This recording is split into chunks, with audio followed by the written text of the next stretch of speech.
Nako po, mainit pa rin ang mga kaganapan sa ating bayan. At syempre, bago ang lahat, magpasalamat muna tayo sa mga bagong subscribers natin. Pasalamat muna tayo sa lahat ng mga tumatangkilik sa ating kabulastugan dito sa YouTube. Mabuhay ang bayang Pilipinas. Ay lintik ang effort ng mainstream media, ng mga makakaliwa sa na mapagtakpan itong totoong issue ng bayan, which is itong kakurakutan, kamagnanakawan. Sabi ko nga sa inyo, kung yung administrasyon ng tatay ni Bongbong ay pinakamagnanakaw sa buong mundo, mukhang sa 2 taon, tatalunin niya yung mga katiwalian na nangyari nung panahon ng tatay niya, tatalunin niya sa loob ng 3 taon lang. Akala ko naman kung ano ipagpapatuloy. Akala ko naman kung anong ipagpapatuloy mo. Yung pala, yung mga kabulastugan ng tatay mo, walang hiya naman talaga. Diyos ko po. Pero gayon pa man, hindi tayo papayag, mga bossing. Wag tayong papayag na malalansi tayo ng mga ito. May effort ang mga makakaliwa na ilihis ang issue. Binubuhay na naman nila yung issue ni Tatay Digong na kesyo, yun daw misig sa bungero, pwede daw idikit sa kanya para lalo siya madiin. Ngayon meron na naman bago silang pinauutot, yung extradition na wala namang kakwenta-kwenta. Yung extradition na malayo naman sa katotohanan na pinalulutang nila para malibang tayo, mga bossing. Huwag kayong magpapalibang.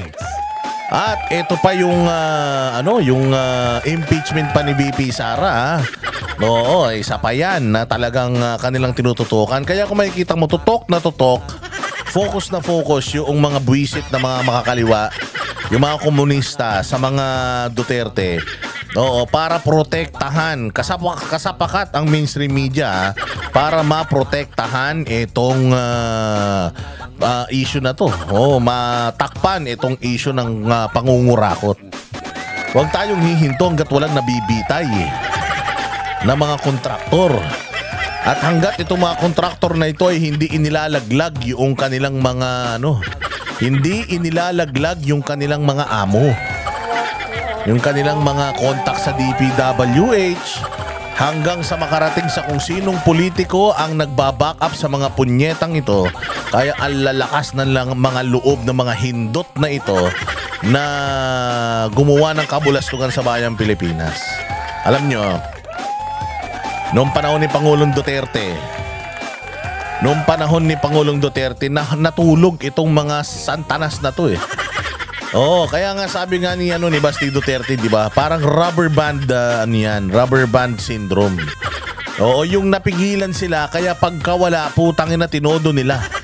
Sabi ko nga, ibang klase. Grabe ang laki ng kinuha nilang pera. Imagine niyo itong pinag-uusapan po natin, flood control project lamang ito. Meron pang proyekto sa DepEd, sa Commission on Higher Education, sa Department of Science and Technology, sa Department of Agriculture, sa Department of Tourism, sa Department of Environment and Natural Resources. Sa lahat ng mga departamento, mga bossing, may mga kontrata pa yan. May mga kontrata yan, mga bossing, diyan sa excuse me po, diyan sa mga ng gobyerno. Hindi lang DPWH, isang isang source of pagnanakaw lang to. Flood control project, isang source lang yan. Marami pa. Meron pa sa DOLE. Basta lahat ng ahensya ng gobyerno may mga proyekto yan. At yung mga proyekto niyan, may mga kontrata yan. At may mga kontraktor yan. Hindi lang hindi lang dito sa construction. Maraming kontraktor sa gobyerno. Isa lang po ito at ayon kay Marcoleta, since 22, 23, 24 hanggang ngayon 2025. No, hanggang 2025, 3 taon, 23, 24, 25 mga bossing. Etong sa flood control alone, 1 trillion na. 1 trillion. Oh, paano pa kaya yung mga pagpapatag ng mga kalsada? Yung mga pagsisimento ng mga bako-bako, yung mga dating lupa ng mga kalsada. Aside from that, meron pang construction ng mga paaralan, ng mga additional na mga classrooms.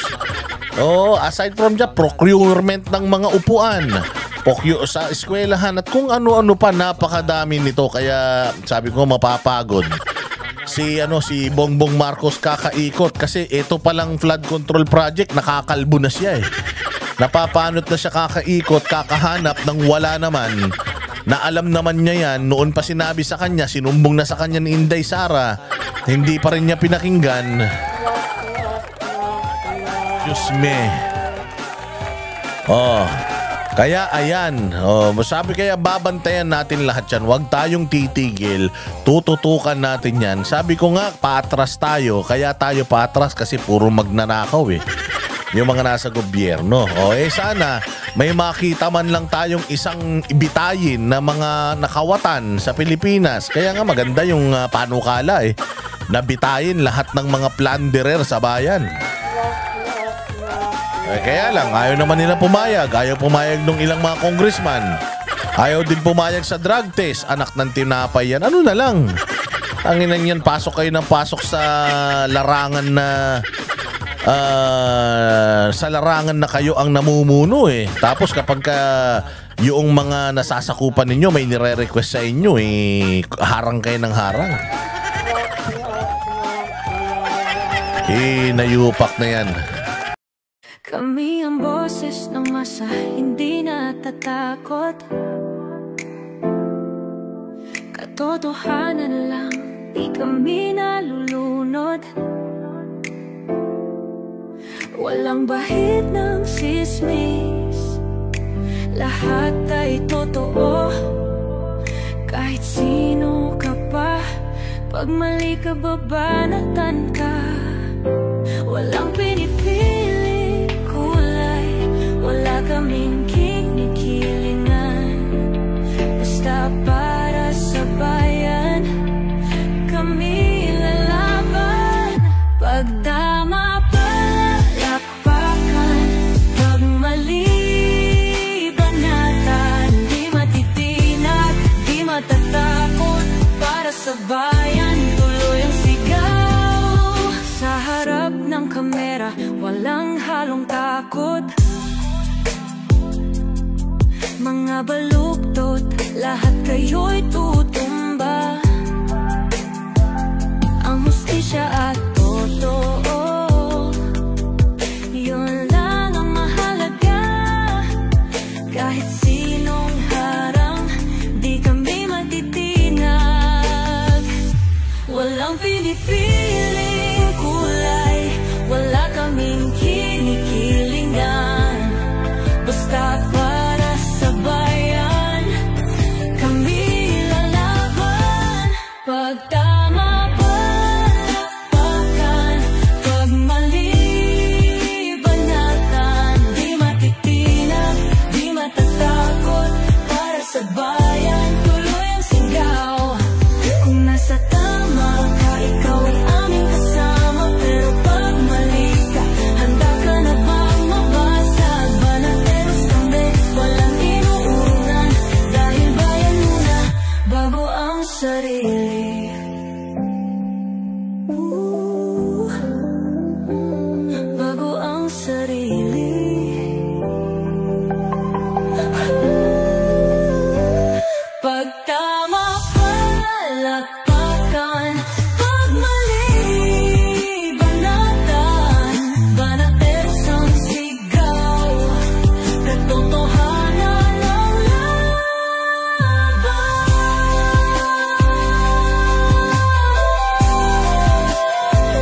sa harap ng kamera.